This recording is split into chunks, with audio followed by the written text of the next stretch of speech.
Selamat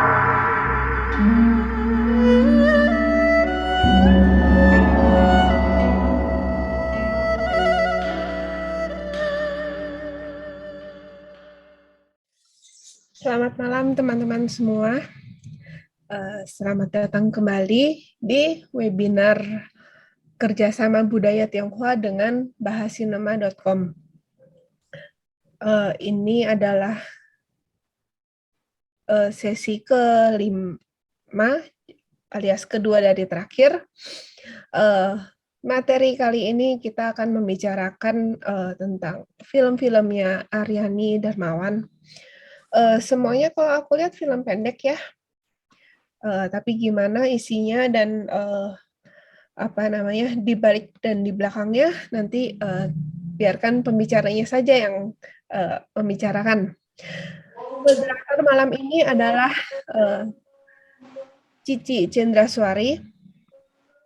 Beliau adalah Lause, guru Mandarin di SD ya di SMA. Semarang. Udah pindah SMA sekarang. Oh, sekarang udah pindah SMA. Belum update otaknya. Oke. Kepada Ibu Cendraswari, waktu dan tempat saya serahkan. Iya, terima kasih Saudari Lia. Selamat malam para peserta webinar atau bincang film dan nobar pada malam hari ini. Ya, sebetulnya saya ini moderator dadaan bisa dibilang.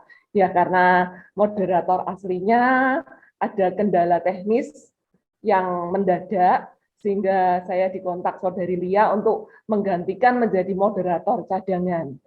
Meskipun saya penggemar film, namun jujur saja saya jarang mengikuti sinema, terutama sinema berkualitas ya, milik sineas-sineas Indonesia.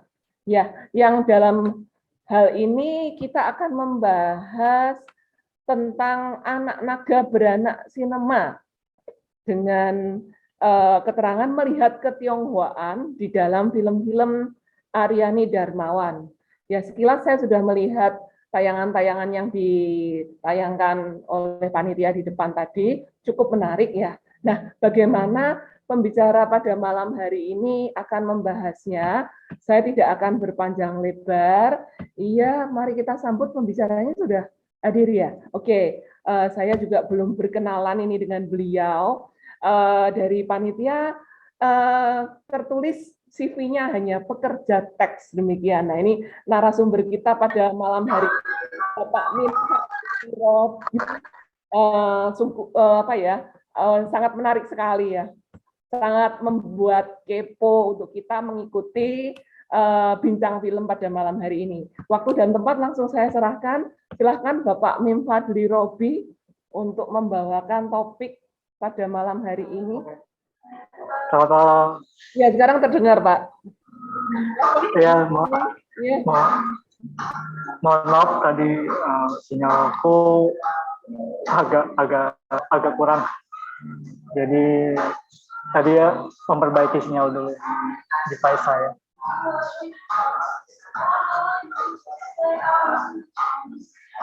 Halo? Ya, lihat? Terdengar ya? Oke. Langsung mulai aja atau gimana? Ya, boleh langsung dimulai aja, nggak apa-apa, Pak. Silakan. Iya. Aduh, mohon maaf kalau para hadirin pada malam hari ini sudah penasaran narasumber pada malam hari ini. Oke, selamat malam para hadirin dan teman-teman saya mungkin teman-teman kalian. Ya, mohon maaf juga saya lagi di luar di kafe, jadi musiknya terlalu kencang mungkin. Jadi, sorry. Suara saya terdengar nggak? Terdengar baik atau enggak? Iya, terdengarnya terdengar. Hanya background-nya agak sedikit. Oh, masalah di background musik kalian. Iya. Oke, selamat malam kawan-kawan, teman-teman para hadirin. terima kasih pada komunitas budaya Tionghoa dan Duta Sinema dan Bu Lia yang telah mengundang saya untuk membicarakan. Mungkin saya bukan membicarakan di sini, kita akan bercerita atau ngobrol bareng soal film-film Aryani Darmawan. Semoga kawan-kawan sudah menonton, diharapkan, karena biar kita nanti bisa diskusi bareng di akhir sesi saya, di akhir setelah saya presentasi. Next dulu.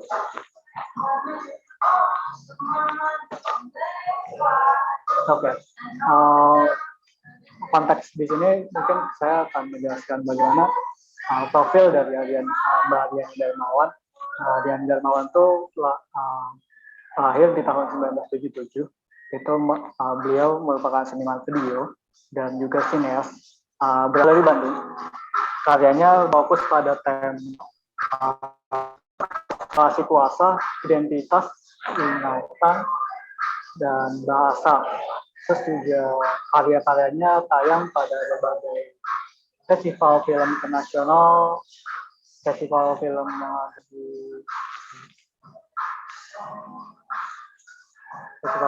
di Indonesia, dan juga film-film dan juga pemutaran-pemutaran aktif di Indonesia, seperti Kinosaurus atau pernah juga diputarin di sinema. Oh, di Kineruku juga pernah karyanya tayang kalau nggak salah. Mbak Aryani Darmawan juga salah satu pendiri dari Kineruku yang ada di Ciambelit. Mungkin banyak yang familiar dengan Kineruku di sini. Salah satu perpustakaan dan juga pernah muterin film-film alternatif di Bandung, salah satunya. Next lagi.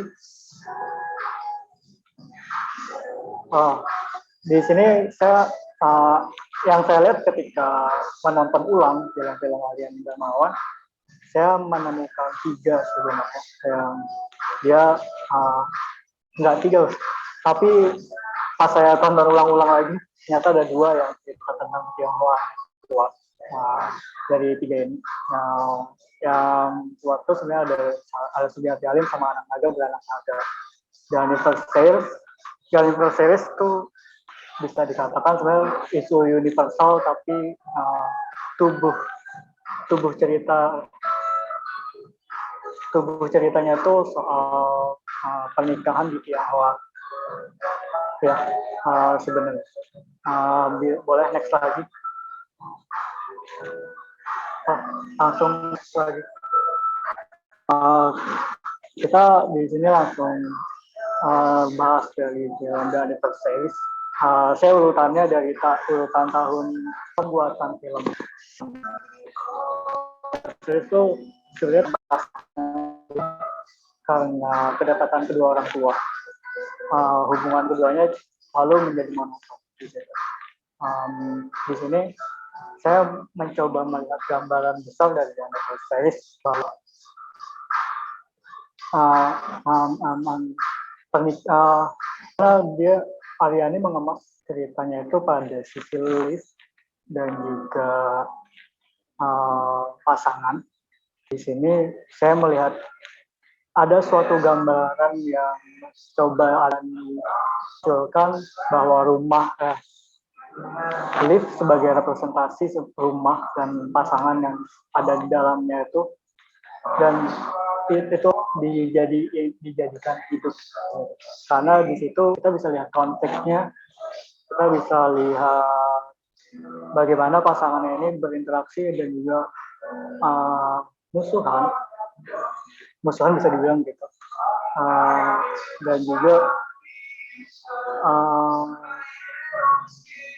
juga relasi-relasi yang terlihat mungkin dari penglihatanku agak ganjil,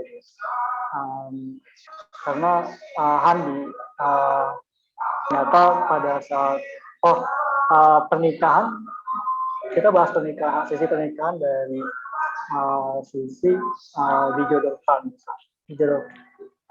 Pernikahan dijodohkan mungkin memang akan menimbulkan sebuah hubungan yang bisa jadi berjarak seperti yang dicontohkan oleh Handi dan Lina pada film. Dari awal film sampai akhir, Handi dan Lina konsisten seperti menjaga jarak, seperti tidak menunjukkan ketidaksukaan pada perjodohan ini. Ini memang menjadi kita bahwa memang pernikahan yang tidak diridoi oleh diri sendiri atau tidak didasarkan cinta, pada akhirnya menimbulkan sebuah kecanggungan pada hubungan tersebut. Dan ruang lift menjadikan penonton tuh, saya ketika menempatkan diri sebagai penonton itu merasa sesat menonton. Sesat karena melihat pasangan yang dijodohkan tapi terlihat tidak bahagia di situ. Karena sejati pernikahan kan kalau di Islam itu kan sakinah mawaddah warahmah. Ibaratnya harus bahagia dan juga ada kasih sayang di dalam. Itu mungkin kalau misal aku sambungin ke sisi Islam. Tapi di sini perjodohan menjadi suatu hal yang buat pasangan Lina dan Handi menjadi tidak betah dalam satu rumah yang Aryani gambarkan di sini, yaitu lift sebagai representasi rumah. Akhirnya mereka berusaha hidup di dalamnya, walaupun Handi yang awalnya di mandul, akhirnya mereka dan juga konfliknya Handi mandul, si istri Lina yang diduga kuat selingkuh dan orang lain, akhirnya menjalani apa yang ada, apa yang bisa mereka lakukan di ruang pernikahan mereka. Mereka mungkin aku berspekulasi mereka mungkin Katolik, atau ketika aku baca teori orang lain, mungkin pernikahan mereka akhirnya tetap dijalani tanpa harus bercerai. Mungkin mungkin aku sering mendengar kalau di Katolik itu nggak boleh bercerai. Mungkin pada saat itu mungkin cerita ini mengambil sisi itu. Perceraian akhirnya nggak bisa diambil oleh mereka karena terbentur dengan agama, pengaturan agama Katolik. Di situ dan film diakhiri dengan pintu lift yang tertutup. Pintu lift yang tertutup bisa jadi kita dihadirkan oleh hubungan yang sudah dalam hubungan pernikahan, kita tetap harus menjalani apa yang ada meski tanpa cinta. Saya berspekulasinya seperti itu. Lagi ke film next slide-nya. Baru nyadar kalau itu pakai besok. Film kedua kita akan Mas. Anak Naga Beranak Naga. Anak Naga Beranak Naga ini sebuah film dokumenter. Kalau kita tahu, film dokumenter adalah film yang dibuat berdasarkan kisah. Pokoknya sebagai gambaran nyata dari kehidupan Anak Naga Beranak Naga, bercerita tentang sutradara menelusuri asal mula Gambang Kromong. Gambang Kromong ini musik yang ada di daerah Jakarta, dimainkan di Jakarta, Tangerang, Bekasi, pokoknya sekitaran Jakarta yang suku Betawinya cukup kuat Tapi sebenarnya dan Gambang Kromong itu lebih kuat, lebih dipegang oleh etnis Tionghoa di sana, di Jakarta sana untuk sekarang. Lalu Gambang Kromong ini musik yang ada rebah, ada rebah, ada kendang, gamelan, rebab, gambang, dan kromong. Dan kenapa dinamakan Gambang Kromong? Kalau di filmnya, di film Anak Naga Beranak Naga, itu ada satu alat musik yang namanya gambang dan kromong. Kalau di filmnya Gambang Kromong itu, kenapa orang Tionghoa memainkan Gambang Kromong? Karena ada satu alat musik yang lumayan mirip sama alat musik Tionghoa yang tidak bisa dibawa dari Tiongkok ke Indonesia pada saat itu. Tia Yangse, aku lupa alat musiknya yang dipetik, mungkin ya kayaknya Tia Yangse. Ya.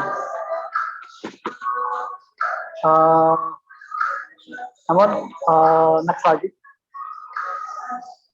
Gambang Kromong tidak hanya sejarah, karena mungkin ada batasan di situ antara film sejarah dan film budaya. Dia hanya menghadirkan sejarah Gambang Kromong, namun Aryani mencoba konteks kehidupan orang-orang yang hidup di ada banyak potret yang Aryani tampilkan di film Gambang Kromong, potret yang masih aktif di Romo dan hidup di sana. Terus ada juga warga yang bukan Tionghoa, dia Muslim, yang menggemari Gambang Kromong, lalu hingga ia memperistri yang punya alat musik tersebut. Hal ini ditunjukkan oleh, aku berspekulasi ketika dialog si pria mengungkapkan ini sebagai penebusan dosa saya. Ya, seenggaknya dari Gambang Kromong ini saya dapat pergi ke tanah suci. Asumsi saya ketika melihat tanah suci malah ke Ka'bah. Jadi mungkin ada suatu pernikahan di daerah Jakarta atau di Gambang Kromong ini. Kalau di filmnya digambarkan musik yang yang digemari oleh kelas menengah ke bawah, karena di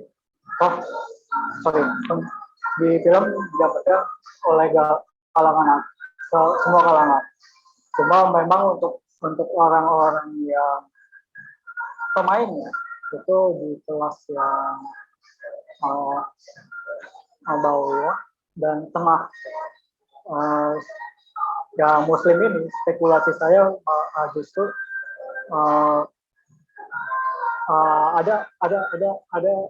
ada usaha untuk nikah dengan tujuan ekonomi, dengan tujuan bisnis. Ketika orang lokal Jakarta yang Muslim menikahi orang Tionghoa, orang lokal Tionghoa yang mungkin agamanya berbeda di situ. Terus bagaimana juga digambarkan Gambang Kromong punya kulturasi yang asimilasi dari banyak suku, yaitu Jawa, Betawi, dan Melayu, dan juga China. Terus juga toleransi, kehidupan berwarga juga ditampilkan oleh Aryani Darmawan yang sangat cair di sana. Ketika Gambang Kromong itu main, itu layaknya dangdut di kampung-kampung ataupun wayang Semalam Suntuk di kampung kami juga.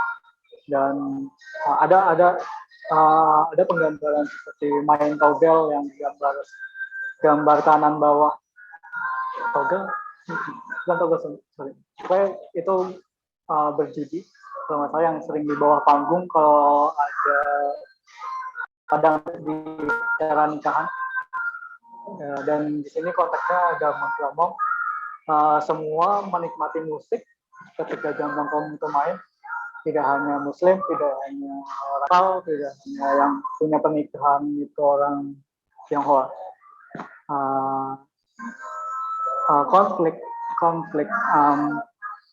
Konflik antar etnis rasanya seperti apa ya?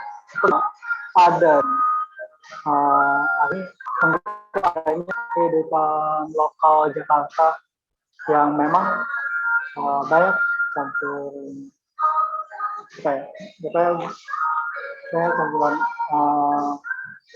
budaya di Jakarta, di Betawi khususnya. Karena saya juga mengalami banyak campuran itu, karena saya juga Betawi Babelan. Kalau gampang-gampang juga disebutkan ada di Babelan, walaupun saya juga belum pernah melihatnya. Next lagi, film terakhir, Sugihati Halim. Sugihati Halim itu masuk pada antologi 9808. Antologi film itu ada kumpulan film. Jadi, kalau nggak salah ada banyak film dari beberapa sineas. Antologi ini dibuat untuk memperingati satu dekade reformasi. Sugihati Halim adalah salah satunya. Corong ceritanya tentang tentang banyak potret di 98 peristiwa 98. Dalam film ini Sugihati Halim membicarakan identitas, persoalan identitas. Kalau kemarin kita dengar Tisna menyinggung UU Kepres nomor 240 tahun 1967 soal bagaimana orang Cina mengubah namanya yang China menjadi Indonesia. Ada teori lain bahwa pengubahan identitas ini karena Soeharto untuk berusaha untuk menjawaisasi orang asing, khususnya China.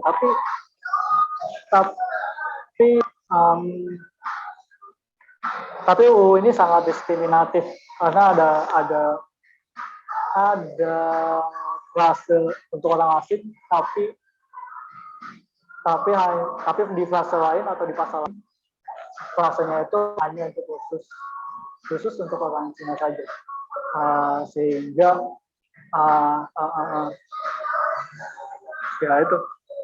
kita melihat bahwa aturan ini sebenarnya menyasar hanya untuk orang Cina, bukan orang asing sebenarnya.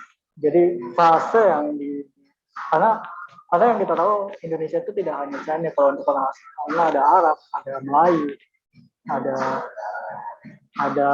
yang lain, dan juga Aryani Darmawan dalam Sugihati Halim mengemas film Sugihati Halim itu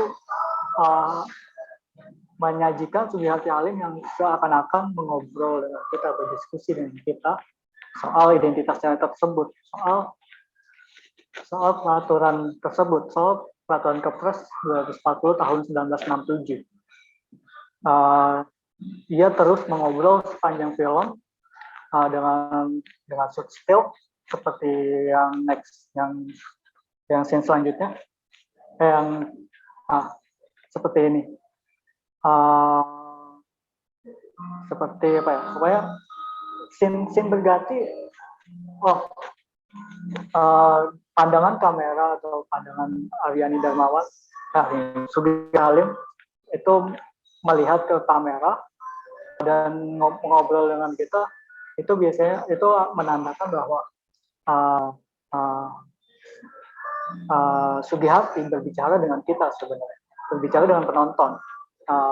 Breaking fourth wall atau memecah dinding keempat, alias seperti yang digambarkan pada Sugihati Halim, itu seakan-akan Sugihati berbicara dengan kita, curhat dengan kita, berdiskusi dengan kita, dan keresahan Sugihati Halim yang mungkin konteksnya adalah keresahan orang-orang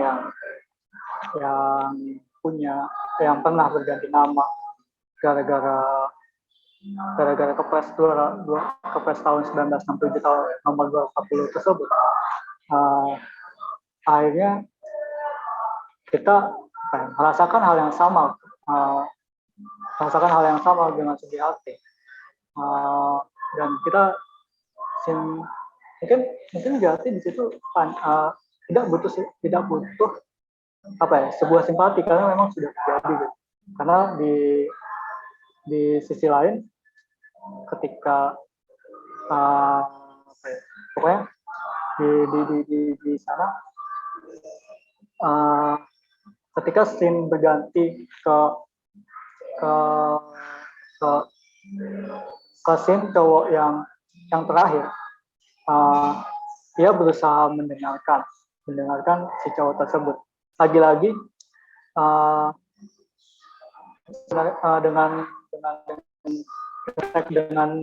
dengan tipe pengambilan gambar yang juga bikin fourth wall pada sisi laki-laki yang diajak ngobrol sama Aryani Darmawan, yang sebenarnya awalnya kita mengira Sugihati Halim berbicara dengan kita, tapi lagi-lagi si cowok tersebut sebenarnya berbicara dengan kita dan juga berbicara dengan Aryani, seperti di meja bundar di warung makan. Kita penonton mendengarkan bagaimana curhatan teman kita yang saya mungkin sebagai orang yang di luar Cina, orang Cina, maksudnya di luar lingkungan itu, menjadi pendengar yang baik. Jadi kita tidak harus mencari solusi, kita hanya mendengarkan apa keluh kesah mereka, apa yang menjadi mungkin dalam bahasa sekarang PTSD atau overthinking mereka, yang mengganti nama gara-gara buku Kepres 40. Iya.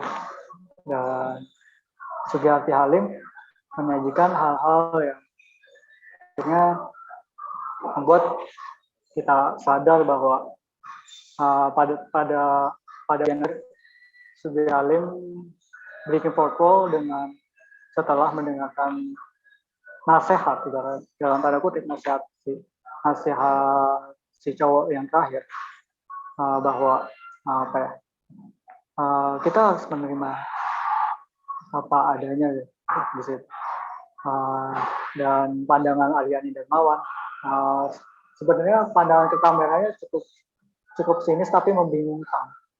Apakah dia sebenarnya sudah mengerti apa yang diucapkan oleh Fitria, atau dia berusaha untuk paham bahwa ya yang dikatakan pria tersebut ada benarnya soal identitas. Tetaplah memakai identitasmu sebelumnya seperti Sugihati Halim, atau tidak usah mengganti nama menjadi Julian atau menjadi nama yang ke-Chinese-an di situ. Dan yang menarik di sini, yang scene yang coba saya pahami dan juga mungkin favorit saya, itu pergantian baju yang coba dilakukan Aryani Darmawan pada scene Sugihati, di mana di scene awal sampai scene akhir itu ganti-ganti baju, dan juga ganti-ganti tempat. Berarti kita membayangkan bahwa Sugihati Halim sudah sudah berdiskusi dengan banyak orang soal identitasnya, soal kecinaannya, soal Kepres 20 tahun 1997. Tapi tidak ada yang apa ya, tidak ada yang bosan. Maksudnya di situ mungkin banyak yang bosan dengan cerita Aryani dan Mawar, sehingga dari satu tempat ke tempat lain, ke adegan, kalau di film dari adegan ke adegan lain, banyak yang tidak betah mendengarkan Aryani bercerita tentang identitasnya. Dan juga akhirnya ada satu orang yang betah, yang ada di scene terakhir, yaitu yang Aryani memakai baju biru, kemeja biru di situ, yang di foto yang saya coba tampilkan di slide, bahwa ada satu orang yang betah. Dan juga ketika kita menonton sampai akhir, kita juga betah mendengarkan cerita Aryani dan Mawar. Mungkin di sini alasannya bahwa ketika kita punya teman atau apa ya, itu orang yang cukup berbeda dengan kita atau apa, kita disuruh mendengarkan dahulu keluh kesah overthinkingnya, dan apa ya, kita melihat yang lelaki terakhir, dia tidak memberi nasihat yang menggurui, tapi dia sudah menempatkan diri sebagai menempatkan diri yang sama persis seperti Aryani gitu. Ya, mungkin hanya itu yang bisa saya sampaikan. Ya. Terima kasih. Terima kasih yang sudah mendengarkan. Mari berdiskusi atau ngobrol aja santai. Iya, betul sekali. Ya, mari kita ngobrol saja. Saya juga baru pada malam hari ini melihat cuplikan-cuplikan dari film-film yang dibahas pada malam hari ini ya. Iya, saya menyimpulkan sedikit. Jadi film-film dari Aryani Darmawan ini yang berkaitan dengan identitas ketionghoaan, yang pertama adalah Anak Naga Beranak, kemudian The Anniversaries, dan Sugiyarti Halim. Ya. Dan tiga-tiganya ini membawa topik yang berbeda-beda dan tema yang sebetulnya cukup mengusik gitu ya, mengusik keingintahuan lebih dalam lagi. Mungkin kita bahas dari soal Sugiyarti Halim dulu dah, nama kebetulan yang terakhir ya. Mungkin barangkali sudah ada yang ingin bertanya dari antara para hadirin sekalian. Begitu. Sambil menunggu, mungkin saya akan juga bercerita ini. Kebetulan nama saya, nama resmi ya, itu Diah Putri Cendra. Itu juga teman-teman saya yang namanya mungkin Stefani atau siapa Natasha begitu, mungkin pada bertanya-tanya gitu loh, kenapa sih ortumu kok ngasih nama kamu Diah gitu loh. Dan dulu saya juga sering mendapatkan pertanyaan yang serupa sama si Sugiyarti ini, tapi saya enggak. Bedanya adalah saya enggak bercerita kemana-mana seperti Sugiyarti. Saya bisa dibilang cukup paham dengan keinginan orang tua saya yang menamakan saya Diah Putri Cendra. Cendra dari artian cendera mata ya. Jadi kalau dalam budaya Tionghoa kan anak itu kan kayak paupe. Paupe itu pusaka ya. Jadi saya merasa disayang gitu loh. Terus kemudian soal Diah Putri itu, Diah itu kan nama bangsawan Hindu dalam zaman kuno, Jawa kuno gitu loh. Jadi saya sebenarnya nggak keberatan gitu loh dengan nama tersebut. Nah, tapi kejadian ini berulang ya di sepupu saya namanya Indriani. Nah, karena dia lahir di generasi yang lebih muda daripada saya, di mana zaman anak milenial lah, teman-teman SMA-nya pasti namamu kok Indriani sih, jelek amat. Nah kan gitu lah, terus dia gantian nih, dia ngerundel ke saya, kenapa sih ortu kita tuh kok kasih nama kok kayak gitu, kenapa kok nggak pilih nama yang keren gitu, nama yang ke barat-baratan. Nah mungkin begitulah. Nah mungkin malam ini yang bisa dijadikan pancingan untuk diskusi, mungkin itu mungkin sebenarnya apa sih identitas itu gitu loh. Mungkin dari antara teman-teman yang hadir pada bincang film pada malam hari ini ada pertanyaan? Sudah terpikir gitu mungkin mau bertanya apa? Nah, ini sudah ada saudari MC kita. Tadi yang film di anniversary juga menunjukkan orang tua yang berlagak ngomong pakai bahasa Mandarin dengan belepotan ya. Tapi memang apa ya? Itulah potret Tionghoa Indonesia. Jadi mereka dibilang Tionghoa udah nggak bisa ngomong bahasa Mandarin dengan full satu kalimat Mandarin semua itu nggak bisa. Tapi ngomongnya ya campur kayak tadi itu kayak di film tadi itu. Mereka masih demen masakan Tionghoa, masih demen ngomong-ngomong menunjukkan ini loh ngomong Mandarin gitu, tapi ya begitulah gitu. Terus ya kalau mungkin kalau di budaya-budaya lain saya kurang begitu paham, tapi kalau perjodohan, pernikahan di dalam budaya Tionghoa memang dari zaman dahulu sampai dibuat film-film drama opera sabun berjilid-jilid itu kalau perjodohan memang tidak selalu bahagia.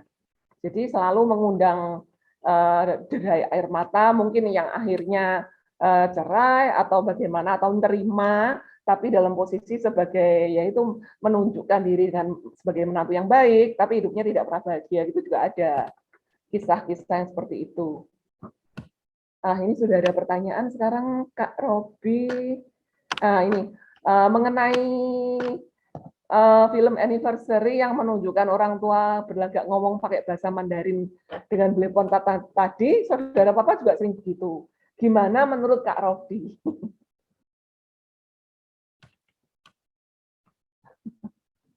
Dari MC kita ini, saudari Lia Chang. Kalau makasih Kak Lia,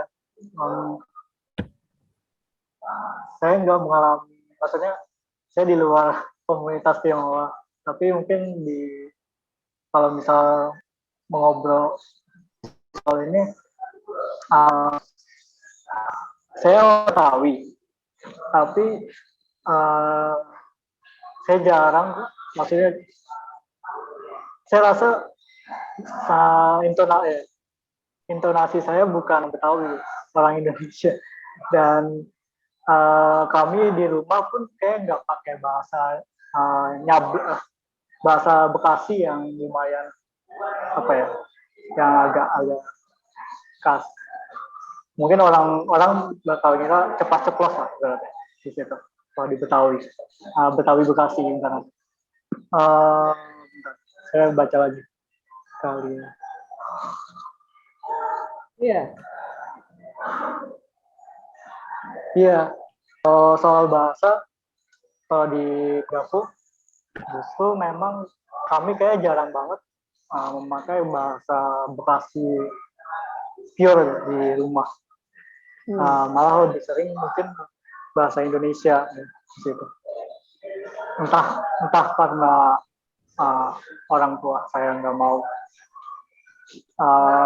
terlalu orangnya, anak-anaknya terlalu Bekasi banget atau gimana, saya juga kurang tahu, kurang paham. Tapi pas sekarang ini saya malah kangen dengan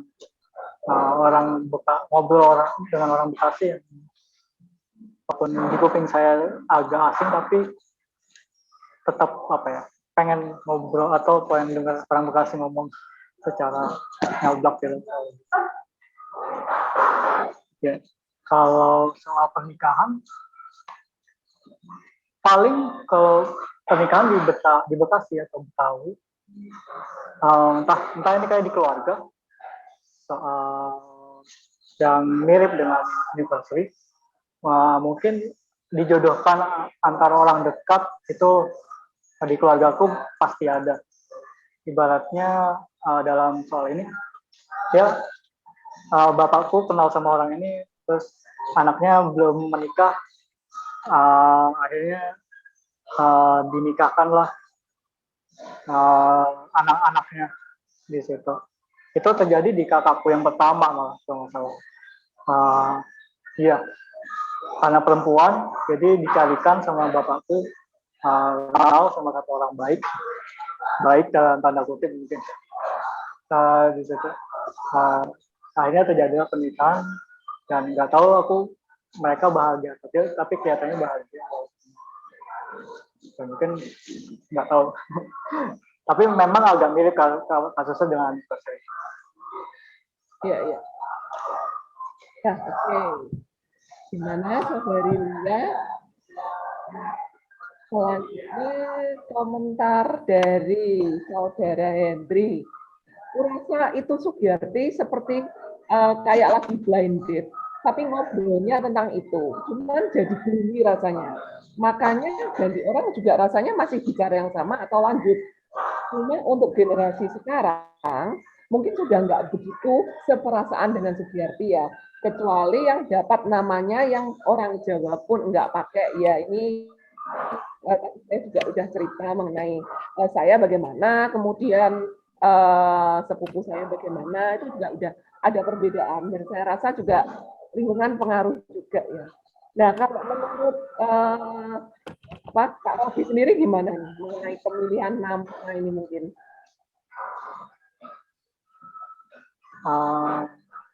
Nama di apa ya?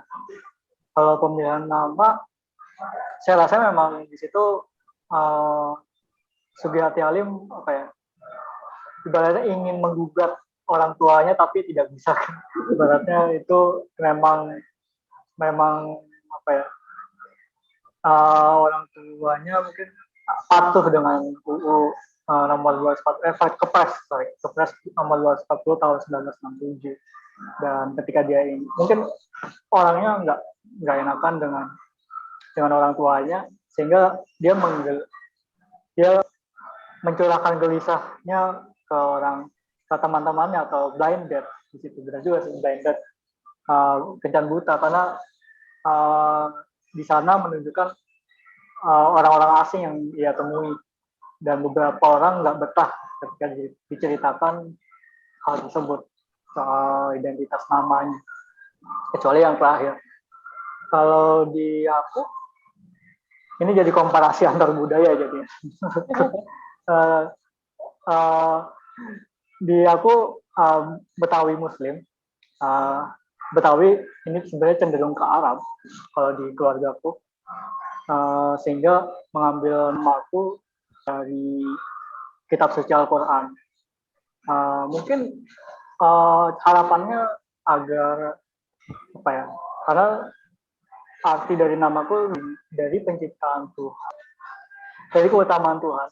Mungkin ibaratnya karena keluargaku mungkin religius, jadi menamakan anaknya dari nama-nama Al-Quran dan nama-nama Arab. Gitu. Entah apa urusannya Betawi dengan Arab, tapi mungkin itu terjadi karena kesalihan di situ, sebabnya kesalihan dari orang tua sehingga menamai anaknya dengan apa yang orang tua kagumi, apa yang orang tua sukai ketika membaca, melihat ataupun menelaah sesuatu dari mungkin lingkungan atau bacaan. Dan terima kasih. Iya, memang sebetulnya gimana ya untuk identitas terkait nama ini ya. Yang saya amati sepertinya memang terjadi di negara-negara di mana itu adalah perantau, ya seperti keturunan Chinese, peranakan dan segala macam itu. Karena saya lihat kalau kita perhatiin mungkin nama selebritis atau nama pemain sepak bola itu kelihatan banget nih, meskipun dia di Perancis nih.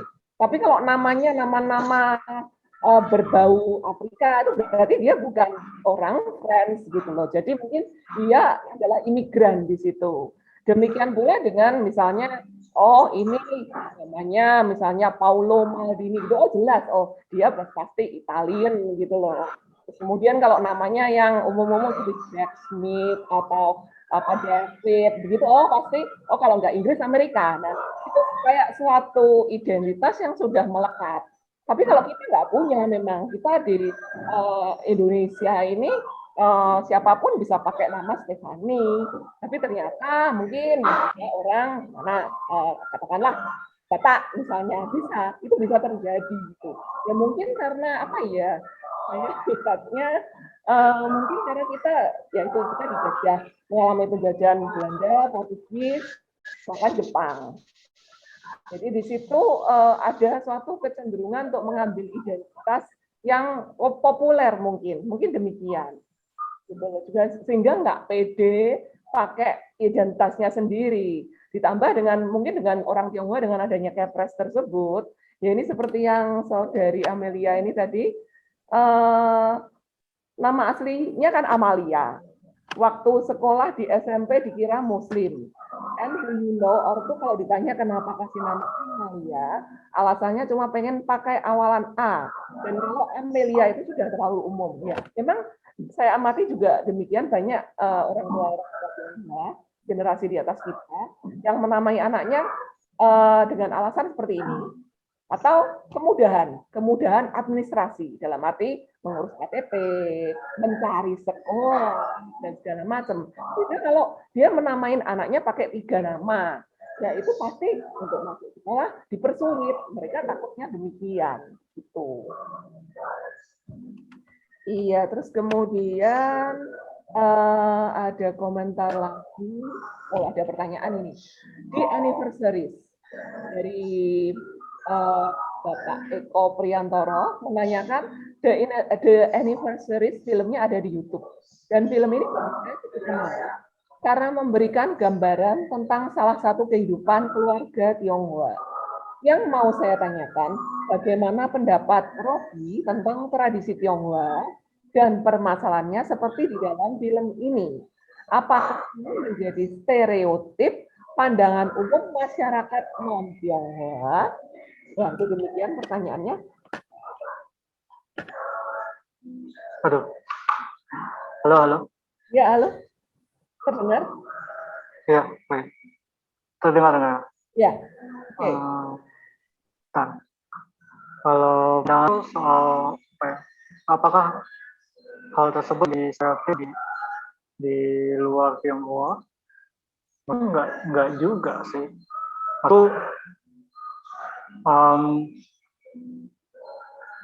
Karena aku juga mengalami maksudnya di keluarga aku juga mengalami soal perjodohan ini. Maksudnya kalau konteksnya soal perjodohan, kurasa apa yang mau dipandang secara stereotip. Maksudku di budayaku ketika aku relate dengan itu, dan di Tionghoa juga ada hal tersebut, saya menjadi memandang secara umum bahwa perjodohan akan menimbulkan sesuatu yang dari pandangan orang luar menjadi sesak ketika perjodohan itu sebenarnya memang nggak sampai menimbulkan rasa cinta di situ. Masuk nggak ya, Pak Eko? Atau ada penjelasan lain dari pertanyaannya, Pak Eko? Aku takut nggak masuk ke penjelasan tuh. Ya mungkin kita bisa minta Bapak Hingwan, Ibu Eca atau Bapak Krisna Harimurti bisa kasih komentar juga mungkin. Ya silahkan.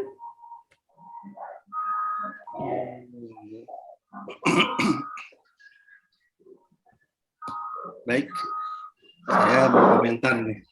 Iya. Ya silakan. Ini mengenai film Anniversary ya.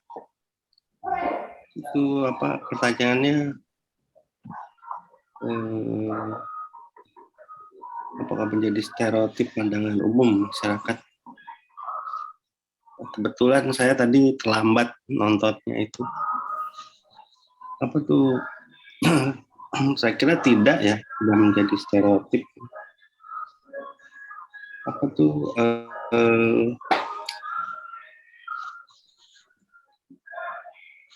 Gimana ya bicaranya? Aduh, saya jadi pandai ini.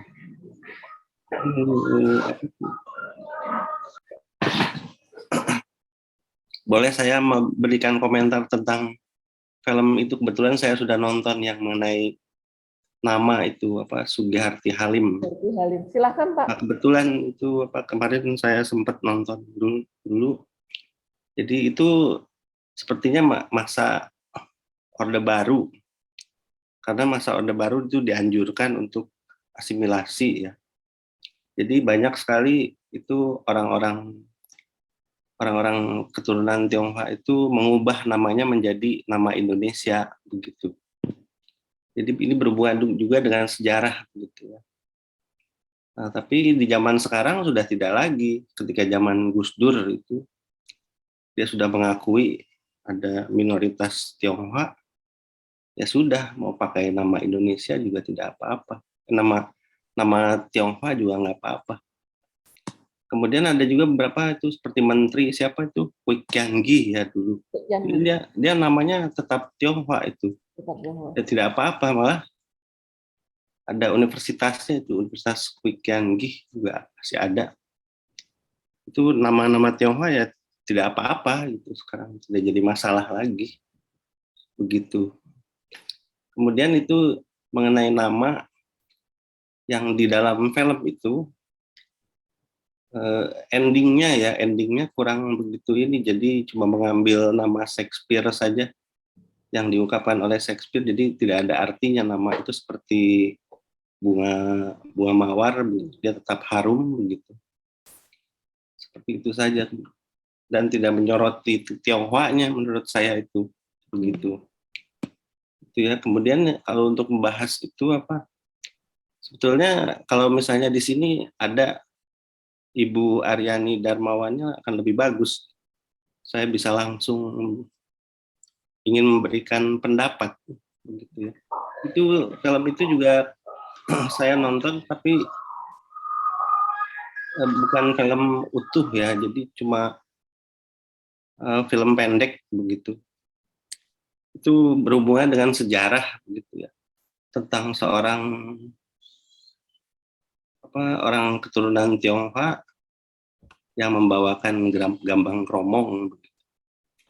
Memang itu berhubungan dengan sejarah begitu ya. Tapi dalam film yang saya saksikan itu, film itulah yang sebetulnya menunjukkan bahwa ada banyak sekali identitas Tionghoa itu yang muncul di situ, dan itu bagus sekali. Ya, dibandingkan dengan filmnya kemarin itu apa judulnya? Cek Toko Sebelah. Ya. Cek Toko Sebelah itu murni Indonesia menurut saya itu. Menurut saya murni Indonesia. Jadi tidak ada ini apa tentang yang berhubungan dengan Tionghoanya begitu.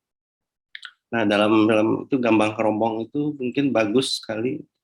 Jadi Gambang Kromong itu main di upacara pernikahan orang Cina keturunannya begitu. Itu bagus sekali. Nah, biar orang-orang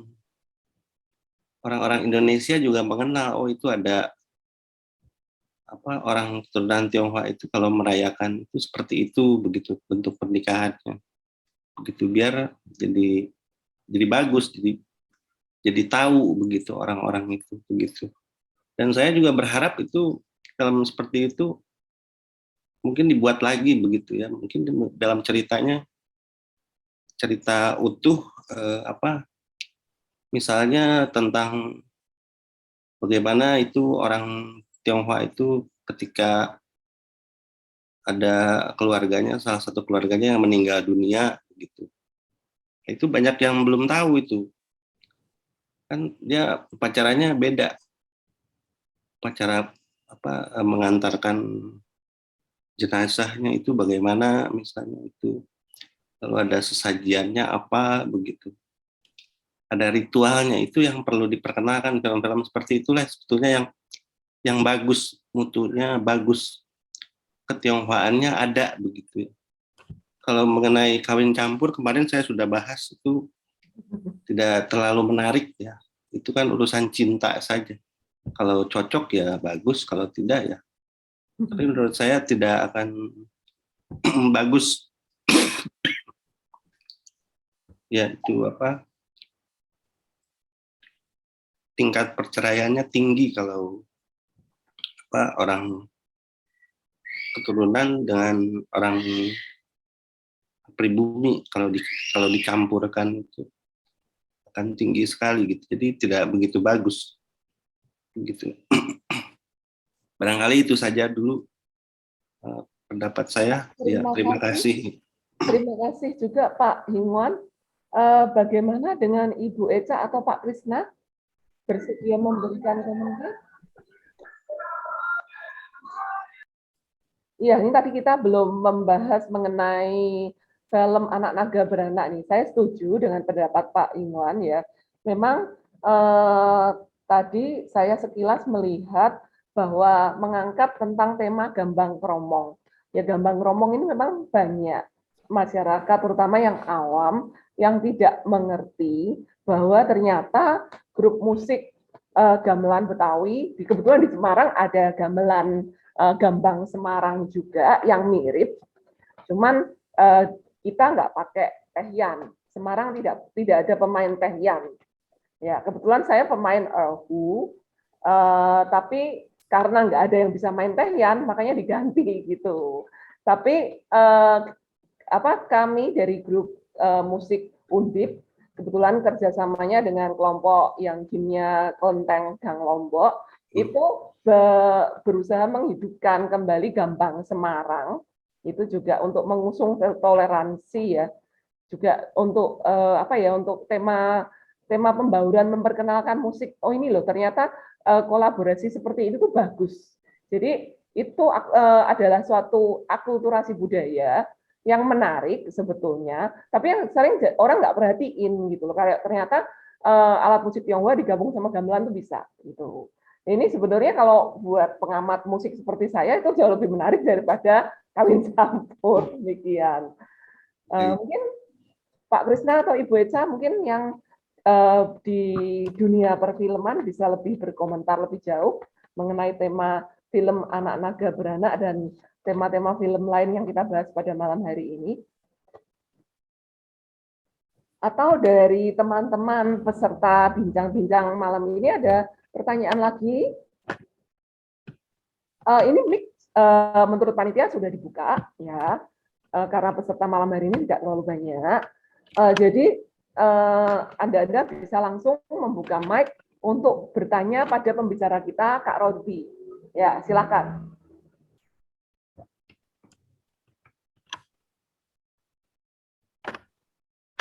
Barangkali Pak Ardian mungkin?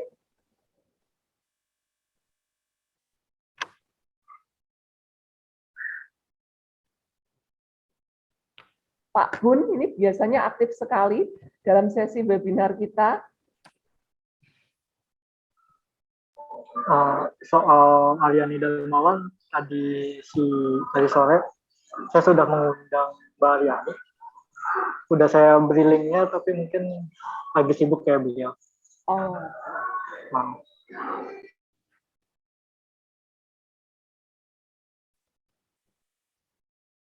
Iya, sayang sekali.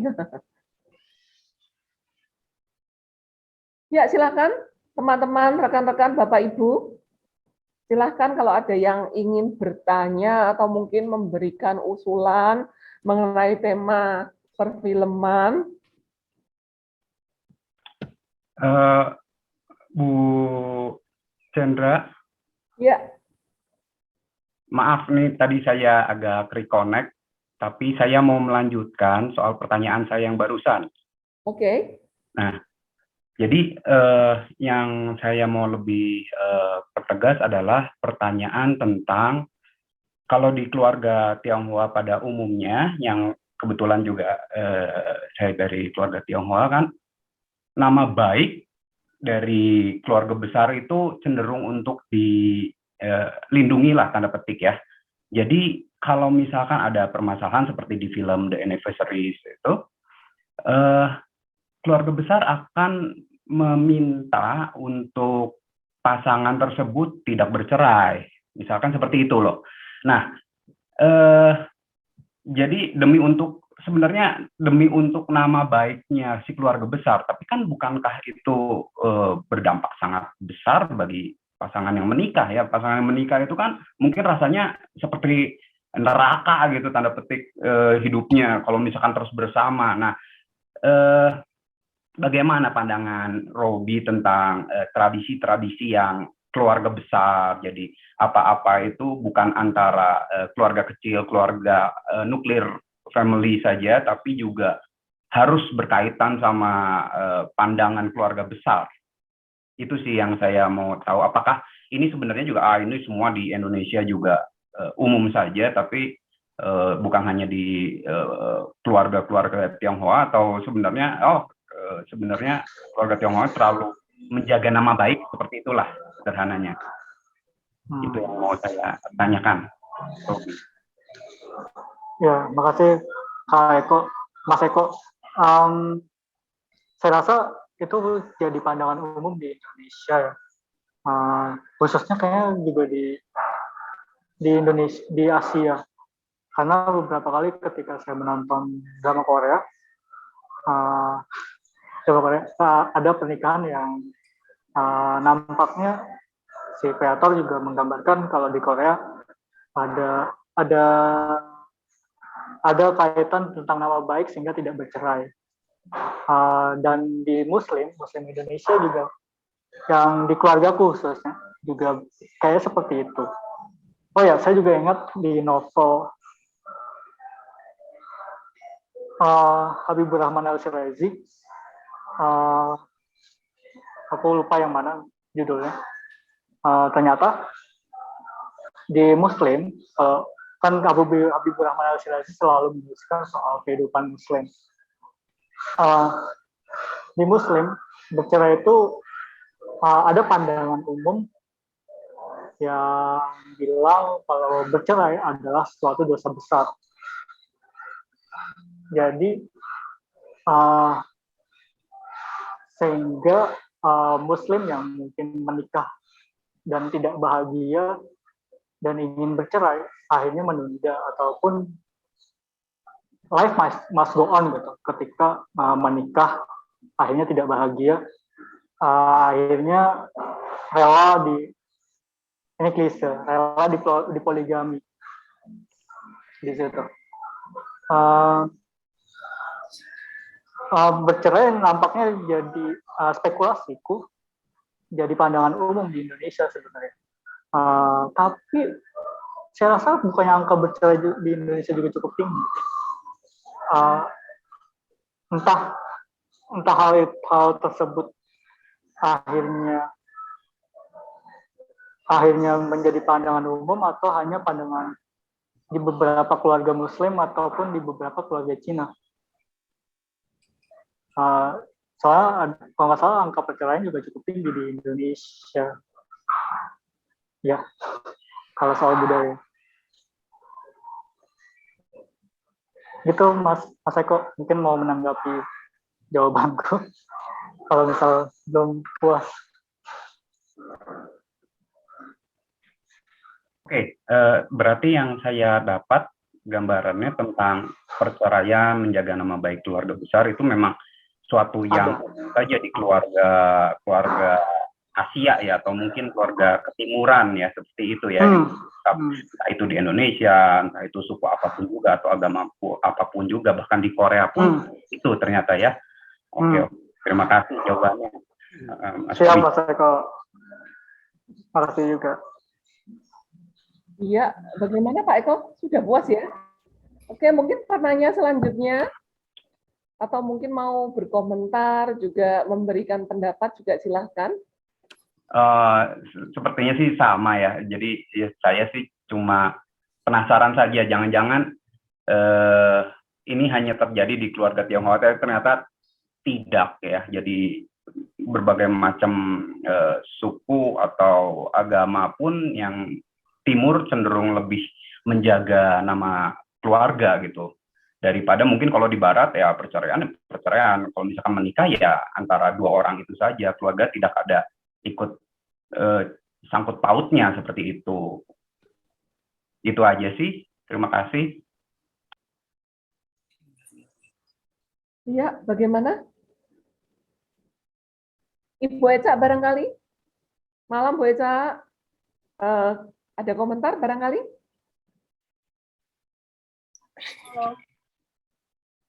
Mungkin aku pengen aku aja mau bertanya ke Robi dan juga ke rekan-rekan tim yang bisa bantu aku kasih aku pencerahan gitu. Aku membayangkan salah satu value yang dominan dalam keluarga Tionghoa adalah soal kolektivitas gitu, dan kolektivitasnya bisa berlaku dua gitu, dalam artian darah atau ya orang keluarga sendiri itu yang memang berdarah, atau kolektivitas juga dalam artian orang yang sudah dianggap bersaudara gitu. Jadi, dan sekarang seiring perkembangan zaman ada arus yang berbeda, misalnya individualisasi gitu, yang orang lebih dilihat satu orang demi satu gitu. Kebahagiaan yang terpenting adalah kebahagiaan setiap orang ketimbang kebahagiaan kolektif bersama-sama gitu, seakan-akan seperti itu. Atau misalnya bisa dibandingkan dengan di dunia internet gitu, orang tidak lagi disatukan oleh persahabatan gitu, lebih pada misalnya minat apa sih yang sama gitu. Di internet kan kita mungkin kalau misalnya main medsos gitu, kita akan kumpulkan akhirnya dengan algoritma yang sama. Biasa misalnya tertarik isu apa, mungkin lini masa medsosnya akan itu semua gitu. Dan akhirnya nanti yang muncul adalah kolektivitas yang lebih berbasis isu gitu, misalnya kepedulian tentang sesuatu, minat terhadap sesuatu. Aku penasaran gitu, bagaimana teman-teman di sini melihat pergeseran itu gitu ya, dari kolektivitas yang berbasis keluarga, klan atau semacam itu, marga misalnya, yang kemudian bergeser pada individualitas. Pertanyaan dari Bu Eka. Iya, silakan. Intinya berarti kalau tentang kolektivitas individual ya, Cak. Tadi soalnya ada noise, jadi kayak aku kurang nangkep, Cak. Sorry. Yang berbasis keluarga atau klan, katakanlah marga, dengan kemudian bergeser dengan munculnya arus individualisasi gitu. Orang akhirnya lebih fokus pada pertama-tama kebahagiaan dulu, akan-akan kalau individu bahagia gitu. Sementara kalau di era sebelumnya mungkin ini akan terbalik gitu. Bahagiakan dulu keluarga misalnya, baru individu bahagia gitu. Aku kebayanginnya ada pergeseran gitu. Dan dengan dunia internet sekarang kolektivitas itu sudah bukan soal kolektivitas berbasis keluarga, hanya tapi kolektivitas ada isu, ada minat, orang bisa punya concern yang sama atas sesuatu. Jadi seperti apa pergeseran ini dimaknai gitu? Apakah dianggap sebagai sesuatu yang lebih buruk atau sesuatu yang lebih positif? Gitu? Mungkin itu.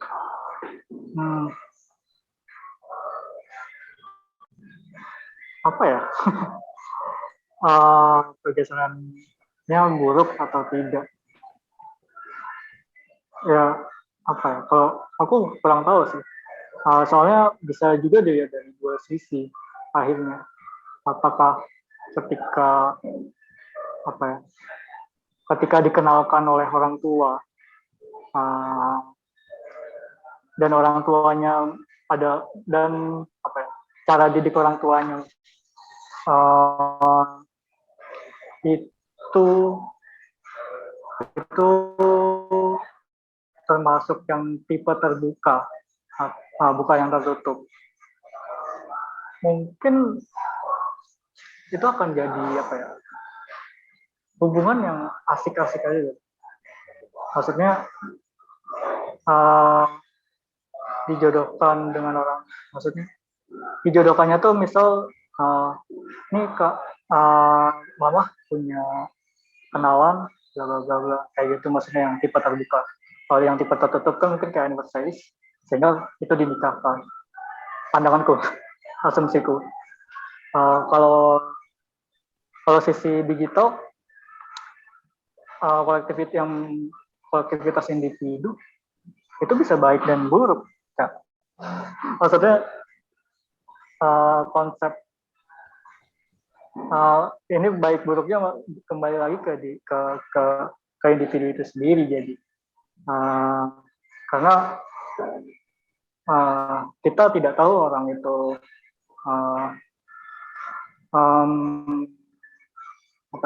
orang itu baik atau tidak sebelum kita menelusuri lebih jauh semacam jejak digital gimana,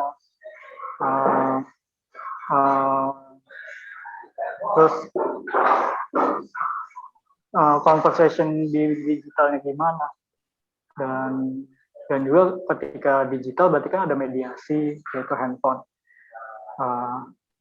Ya bagaimana kita mencoba mencari tahu apa peminatan pribadi dia dan apa yang akhirnya membuat kita cocok sama satu sama lain. Buruknya ya itu pada kita nggak tahu itu orang asli atau tidak karena digital, atau akhirnya kita terperangkap dari pada orang yang sesungguhnya terperangkap juga sama orang-orang yang juga punya niat jahat pada ini. Buruknya di situ. Karena kita tidak bisa membaca perasaan kalau misal hanya ada mediasi layar. Aku nangkepnya gitu. Semoga menjawab. Ya, bagaimana Beca? Wah, ada mungkin. Sambil dibantu oleh rekan-rekan lain juga gitu Mas, pandangan gitu. Mungkin terlepas dari anniversary-nya juga sih. Kalau di anniversary itu kan memang lumayan jelas ya, misalnya keluarga di situ pihak yang menekan gitu ya, yang menekan si tokoh gitu, ya pada sahabatnya gitu yang ketika dalam lift gitu ketimbang misalnya kepada si keluarganya sendiri gitu. Keluarga di situ sama seperti lift gitu, seakan-akan memberikan dia ruang yang sempit dan membuat dia tertekan gitu. Jadi aku penasaran gitu, apakah misalnya individualisasi terus perubahan secara kolektivitas dimaknai, apakah itu dianggap sebagai sesuatu yang lebih positif atau lebih buruk gitu.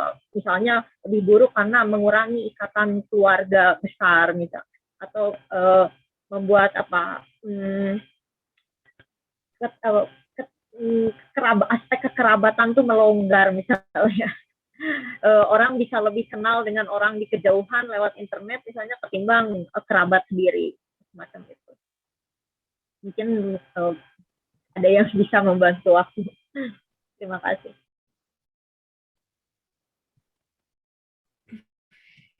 Ya, silahkan Pak Eko. Ada lagi? Pak Eko, saya lihat raise hand. Ya, silahkan. Iya. Saya mau mencoba memberi pandangan saya pribadi ini sih ya, dari pertanyaannya Eca, bahwa ya zaman sekarang tentu dari gadget gitu kan sangat mengubah cara kita bersosialisasi. Anak-anak yang lahir tahun 2000-an atau anak-anak SMP, SMA, anak-anak mahasiswa-mahasiswa zaman sekarang gitu punya kebiasaan-kebiasaan baru yang zaman dulu kita tidak ada gitu. Bahkan yang di generasi baby boomer itu asing sama sekali ya. Jadi mereka sangat dekat sekali dengan gadgetnya, sangat dekat sekali dengan internet, sehingga mereka bisa punya seolah-olah dunia lain. Nah, kalau misalkan menurut saya di keluarga Tionghoa itu rata-rata ya di teman-teman saya juga itu menjadi satu wacana sendiri gitu antara si dunia nyata kita. Kalau Sincia juga masih kumpul gitu, tapi udah kumpul nanti main Mobile Legend bareng atau enggak malah chatting masing-masing dengan handphonenya gitu. Kedekatannya itu jadi, ya memang ini lucu ya, zaman sekarang dekat di badan tapi jauh di pikiran gitu. Mereka melanglang buana entah kemana, ngikutin apa Korea, ngikutin serial Tionghoa lah, atau ya, apapun yang mereka sukai gitu, game dan lain sebagainya. Jadi perubahan ini sih saya tidak melihat sebagai suatu keburukan, tapi tidak juga membawa sebagai suatu hal yang baik gitu. Ini ya perubahan-perubahan karena teknologi saja, dan akhirnya mereka jadi punya cara pandang masing-masing yang benar-benar campur gitu, yang aneh-aneh. Mahasiswa-mahasiswa sekarang juga cara pikirnya memang beda ya dibanding zaman dulu. Kalau dulu kita semua lagi suka misalkan Andy Lau gitu, semua pada suka Andy Lau. Dulu lagi suka FC yang Jerry Yan gitu, semua pada suka. Tapi sekarang beragam sekali gitu, ada yang suka Korea, ada yang suka Jepang, ada yang suka Amerika, dan lain sebagainya. Dan itu seolah-olah tidak terkontrol gitu. Tapi ya apa mau dikata, kita kalau misalkan misuh-misuh terus, kita marah-marah terus juga, ya mau nggak mau ya, zaman sudah begitu, akhirnya kita ikut juga kan. Seperti sekarang kita era pandemi, jadi diskusinya diskusi lewat Zoom gitu. Itu kan salah satu kemajuan zaman yang mau nggak mau kita terima. Seperti itu sih menurut saya. Ya, terima kasih Pak Eko, masukan yang menarik sekali ya. Ya mungkin memang setelah ini mungkin produk-produk sinema after pandemi ini mungkin memang akan ada pergeseran tema barangkali ya. Ya, yang sudah tampak itu kalau di drama Cina, karena saya pengikut Drajin ya, itu film tentang tema tentang corona itu sudah tentang virus lebih tepatnya, itu sudah ada beberapa yang terutama juga pasti tentang Wuhan itu sendiri sebagai pusat outbreak pertama kali. Itu sudah jadi drama seri yang diperankan oleh bintang-bintang sinetron Tiongkok yang sedang naik daun seperti Yang, Tenglon, dan yang pokoknya muka-muka idol begitulah. Itu semua mereka dari muda sampai tua, mereka sangat bangga untuk mendukung produk sinetron nasional mereka, dan itu yang perlu kita petik itu ya. Kenapa mereka bisa memobilisasi bangsa untuk membantu Wuhan pada waktu itu. Demikian sampai bintang-bintang film juga turun tangan membuat proyek-proyek semacam itu. Itu bagus sekali ya, cukup menyentuh juga dramanya.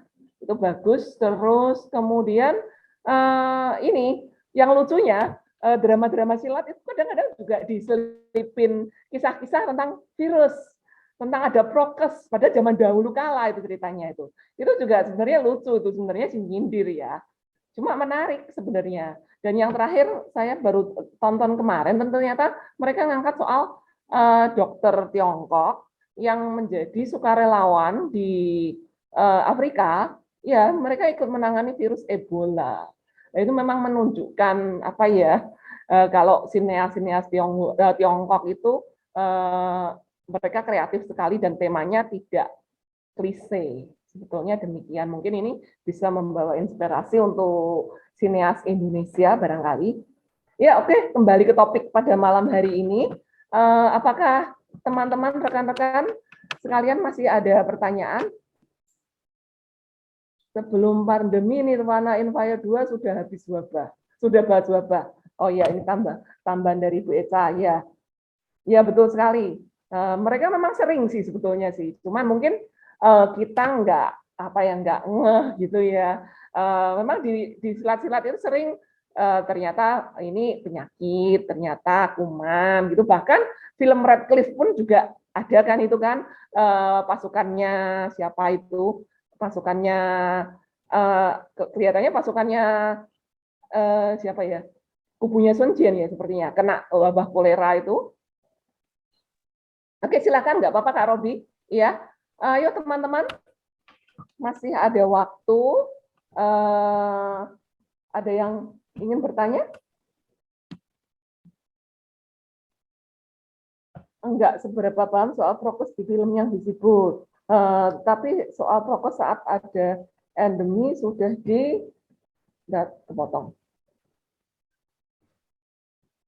dikenal, ya. Prokes saat ada endemi sudah dikenal setidaknya dari masa dinasti Tang. Hehehe. Kebetulan kemarin aku riset mengenai wabah karena ada proyek antologi. Gitu aja, proyek antologi, ya. Novelet dari saudari Lia. Ya, jadi sudah ada prokes sejak zaman dinasti Tang. Wow, luar biasa. Padahal abad 7. Oke, jika sudah tidak ada yang bertanya, ini waktu sudah menunjukkan pukul 24.01. Terima kasih Kak Robi atas paparannya. Juga terima kasih meluangkan waktu untuk webinar pada malam hari ini. Waktu dan tempat saya serahkan kepada saudari Lia kembali selaku MC. Ya. Terima kasih Ci Lingling. Terima kasih juga Kak Robi. Materinya menarik malam ini karena soal film dan soal identitas juga, terkait identitas Tionghoa juga, dan beberapa culture-nya gitu yang agak-agak ini culture atau kebiasaan aja ya. Oke, terima kasih kepada teman-teman semua. Selamat malam dan sampai jumpa pada hari Rabu mendatang. Oke, selamat malam. Terima kasih. Selamat malam. Terima kasih. Selamat malam dan mohon maaf tadi semua. Terima kasih kepada narasumber Ko Robi, Ya, Terima kasih.